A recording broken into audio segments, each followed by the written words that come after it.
Praise lord. ఓ పల్లెటూరి యవనస్తుని కోరిక. ఒక రోజున ముగ్గురు యవనస్తులు రాజుగారి కుమారుడు అడవిలోకి వెళ్ళే అడవిలో కోయవాళ్ళ చేతిలో చిక్కబడ్డాడు.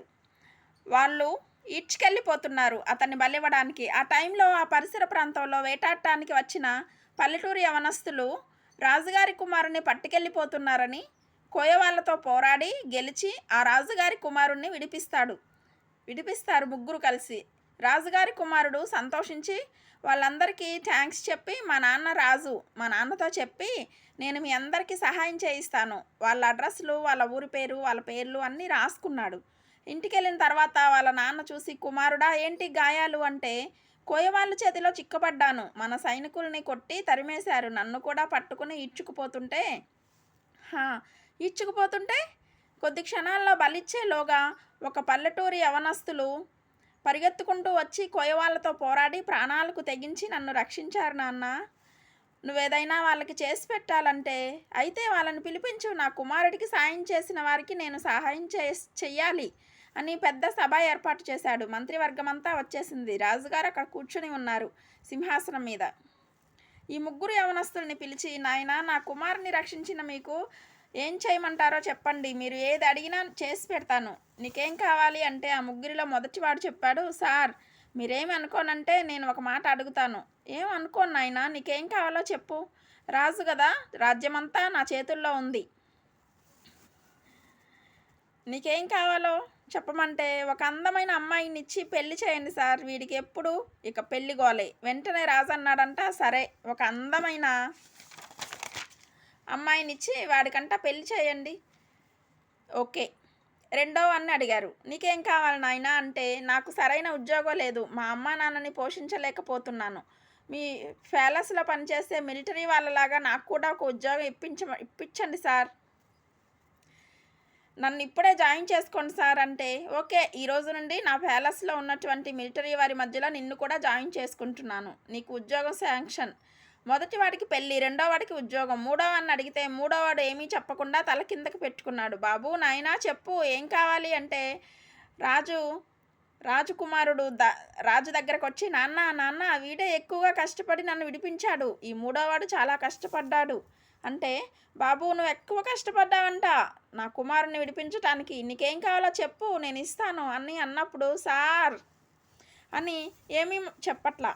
చెప్పు నాయనా, మొదటివాడు పెళ్ళి అడిగాడు, వాడి పెళ్ళి వచ్చే నెలలో అయిపోతుంది, ముహూర్తం రెడీ, పెళ్ళి కూడా చేసేస్తాం. రెండోవాడు అడిగింది ఉద్యోగం ఇచ్చేసాను. మూడోవాడిగా నువ్వు అడుగు, కోరుకో నీకు ఇస్తాను అంటే, మీరేం అనుకోనంటే అడుగుతాను సార్, నేను ఏమీ అనుకోను, ఏం కావాలి నీకు అంటే, సార్ మీరు నెల ఒక్కసారి మా ఇంటికి వచ్చి భోంచేసి వెళ్ళాలి సార్, 12 నెలలు అనగా సంవత్సరానికి 12 నెలలు 12 సార్లు మీరు మా ఇంటికి వచ్చి భోంచేసి వెళ్ళండి సార్, నేను ఇంకేమీ నాకు వద్దండి. ఇల్లొద్దా? వద్దు సార్. పెళ్ళొద్దా? పర్వాలేదు సార్, ఎప్పుడోకప్పుడు పెళ్ళి వయసు వచ్చినప్పుడు జరుగుతుంది. మరి ఉద్యోగం? పర్వాలేదు సార్. అప్పుడు రాజుగారు చూసి, నిజమేనా, నీకు ఇంతకంటే ఇంకేమీ వద్దా అంటే, ఇంకేమీ వద్దు సార్ అన్నాడు. మంత్రి వైపు చూసి, వాడు చాలా అల్పమైన కోరిక కోరాడు, నేను నా భార్య రాజు రాణి భోంచేస్తే చాలంట, వారి కోరిక సిద్ధించునుగాక, సిద్ధపరచు, అన్నీ చూసుకోండి, మేము వాళ్ళ ఇంటికి వెళ్తాను, డేట్ నిర్ణయించండి అన్నాడు. అప్పుడు వచ్చే నెల 1కి వెళ్ళాలి. ఎవరు? రాజుగారు రాణిగారు. మరి మంత్రివర్గం ముందుగా వెళ్ళి రాజుగారు వెళ్ళే వీధంతా చెక్ చేయాలి కదా, ఎక్కడుంటాడు ఆయన, ఎక్కడ భోంచేస్తాడు, ఆయన తినే ఆహారం ఎలాంటిదో, ఏం వండాలి, రాణి ఎలాంటి భోజనం తింటుంది, తిన్నాక మధ్యాహ్నం కాసేపు రెస్ట్ తీసుకోవాలి, ఎందుకంటే అది పల్లెటూరు, అంతంపురానికి చాలా దూరం, అడవిలో ఉంది ఆ ఊరు వెళ్ళాలి, ఆ ఊరిలో వెళ్ళిన తర్వాత అన్నీ చూడాలి అని చెప్పి పనివారం బయలుదేరింది. 15 రోజుల ముందే వెళ్ళి కబురు తీసుకొచ్చారు. అక్కడ వాడికి ఇల్లు లేదు, పూరిపాక తప్ప ఏమీ లేదు. రిపోర్ట్ అంతా తీసుకొచ్చారు. సార్ మీరు వాడి ఇంట్లోకి వెళ్ళలేరు, వాడి వీధి ముందు సరైన రోడ్డు లేదు, తీరా ఇంటికి వెళ్తే ఎయిర్ కండిషన్ హోల్ అంటే ఏంటి, హోల్ ఉన్నాయన్నమాట, గాలి అటు నుండి వచ్చి ఇటు నుండి వెళ్ళిపోతుందన్నమాట, తాటాకిల్లు అంతా హోల్గా ఉంది, కాబట్టి వారింట్లో మీరు ఎలా ఉంటారు, ఎలా భోంచేస్తారు అంటే, మరి వాడు కోరాడు కాబట్టి నేను వాడింట్లో భోంచేయాలి, ఎలాగైనా అరేంజ్ చేయి మంత్రి, నీ చేతుల్లో అన్నీ ఉన్నాయి కదా అంటే, తప్పదు సార్, ఈ నెల కాదు, వచ్చే నెల నుంచి స్టార్ట్ చేద్దాం, ఈ నెల టైం ఇమ్మని చెప్పి ఊరిలో మంచి నిపుణత గల పని వాళ్ళని పిలిపించి కర్రలతో చెక్కలతో త్వరగా వెళ్ళి రాజుగారు కూర్చుని భోజనం చేయడానికి అనుకూలంగా, వారు పడుకోవడానికి అనుకూలంగా ఉండేటువంటి గదులు కలిగిన ఇల్లు నిర్మించేశారు. మరి ఇంటి ముందుకు రావడానికి సరైన దారి లేదు. రహదారి రోడ్డు ఏర్పడింది. ఆ తర్వాత రాణిగారు మామూలు పాత్రలతో తినదు. డిన్నర్ సెట్ మామూలు దాని మీద కూర్చోదు. సోఫా సెట్ ఇంటి ముందు అన్నీ వచ్చాయి. ఇంటి లోపలికి కావాల్సినవి అన్నీ వచ్చేసాయి. తర్వాత ప్రతి నెల వస్తాడు కాబట్టి రాజుగారు ఈ నెలకయ్యే ఖర్చంతా ఇంట్లో వాళ్ళకి వండటానికి వంట మనిషి ఆయన వచ్చే నెల ఎప్పుడు వస్తాడో తెలీదు. ఏదో ఒక డేటు పట్టుకొని వచ్చేస్తాడు ఖాళీ ఉన్నప్పుడు. కాబట్టి రెడీగా ఉండాలి. దానిలో స్టోర్ చేయడానికి స్టోర్ కేపర్స్ అన్నీ కూడా ఎక్సలెంట్లీ అరేంజ్డ్. అంతేకాదు రాజు పనివారం వచ్చినప్పుడు ఆయనతో పాటు మంత్రులు సైనికులు వస్తారు. వాళ్ళందరూ తినడానికి పెద్ద సారా. ఇంకా వీడికి ఏం తక్కువ చెప్పండి, ఊళ్ళో పెద్ద ధనవంతుడు. ఎవరో తెలుసా? వీడే.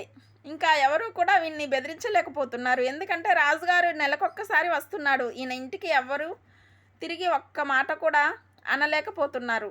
ఎందుకంటే ఏమన్నా అన్నామా రాజుగారు మెడ మీద తల తీసేస్తాడు కాబట్టి. వాడు కోరింది చిన్న ఆశే, కానీ ఆ చిన్న కోరిక గొప్ప కార్యాలు చేసింది. వారికి ఇల్లు కట్టించింది. ఇంట్లోకి అన్ని వస్తువులు వచ్చాయి. ఇంటి ముందు రోడ్డు వచ్చింది. అంతేకాదు ఆ ఊరు వాళ్ళు వచ్చి అన్నారంట, ఒరేయ్ నాయనా, నీ కోరిక సల్లగుండా, భలే కోరిక కోరావు. ఈ కోరికలో ఇంత తంత్రం ఉన్న సంగతి, నీ కోరికలో ఇన్ని ఆశీర్వాదాలు దాగి ఉన్న సంగతి మాకు తెలియదు. రాజుగారు మీరు మా ఇంటికి వచ్చి భోంచేస్తే చాలు అని చెప్పి చిన్న కోరిక అడిగి ఇవన్నీ పొందుకోగలిగావు. నువ్వు ఎంత తెలివైన వాడివి అని చెప్పి ఊరు వాళ్ళందరూ అతన్ని మెచ్చుకున్నారు. ఈరోజు నేను చెప్తున్నాను ప్రియులారా, చాలామంది మనం యేసు ప్రభు వారి దగ్గరకు వచ్చి ఏమంటున్నామంటే, ప్రభువా పెళ్లి చెయ్యి చాలు, కొంతమంది ఇల్లు ఇవ్వు చాలు నాయనా, మరి కొంతమంది ఉద్యోగం ఇస్తే చాలు ప్రభువా, మరొకటి ఏదో ఒకటి ఇమ్మని అడుగుతున్నారు. కానీ నిజ క్రైస్తవుడు ఏం చెప్పాలో తెలుసా? ప్రభువా అవేమీ ఇచ్చినా ఇవ్వకపోయినా నీవు నాకు కావాలి, నా ఇంటికి మీరు రావాలి, నేను మీలో ఉండాలి, మీరు నాతో ఉండాలి ప్రభువా అని నువ్వు ప్రార్థన చేయగలిగితే, యేసు నా హృదయంలోనికి రమ్మని ప్రభువుని కోరుకుంటే, ఆయన నీ గుండెల్లోకి వచ్చాక నిన్ను దరిద్రుడిగా ఉంచుతాడా? దేవుని బిడ్డ ఉంచడు. నీ సాక్ష్యం మారిపోద్ది, నీ స్థితి మారిపోద్ది, నీ గతి మారిపోద్ది, నిన్ను ఉన్నతమైన స్థాయికి తీసుకొస్తాడు నా దేవుడు. మనలో చాలామంది ఇది తెలియక ప్రభుని మనం ఏం అడుగుతామంటే, ఇల్లు చాలు ప్రభువా, బండిస్తే చాలు ప్రభువా, పెళ్లి చేస్తే చాలు ప్రభువా, ఇంకా నేను పేచీలు పెట్టను ప్రభువా, ఇక అలా పడుంటాను ప్రభువా. దేవుని బిడ్డలారా, పెళ్ళు చేసుకున్న ఇల్లున్నా పిల్లలున్నా బండ్లున్నా పేరున్నా తృప్తి ఉండదు. నిజమైన తృప్తి ఎప్పుడో తెలుసా? యేసు నీ గుండెల్లో ఉన్నప్పుడు మాత్రమే. ప్రభు అన్నాడు కదా, ఆయనను వెదుకువారికి ఏ మేలు కొదువై ఉండదు. మొదట నా రాజ్యమును నీతిని వెదుకుడి, అప్పుడు అవన్నీ మీకు అనుగ్రహింపబడును. మత్తయి సువార్త 7వ అధ్యాయం 7వ వచనం ప్రకారంగా అడుగుడి మీకు ఇవ్వబడును. యోహాను సువార్త 14వ అధ్యాయం 14వ వచనం ప్రకారంగా నా నామమందు మీరేమైనా అడగండి.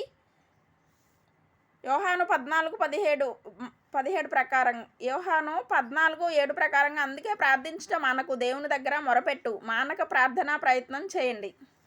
దేవునికి మహిమ కలుగును గాక. Praise the lord. సబ్స్క్రైబ్ చేయండి, లైక్ చేయండి, అనేకులకు షేర్ చేయండి. God bless you.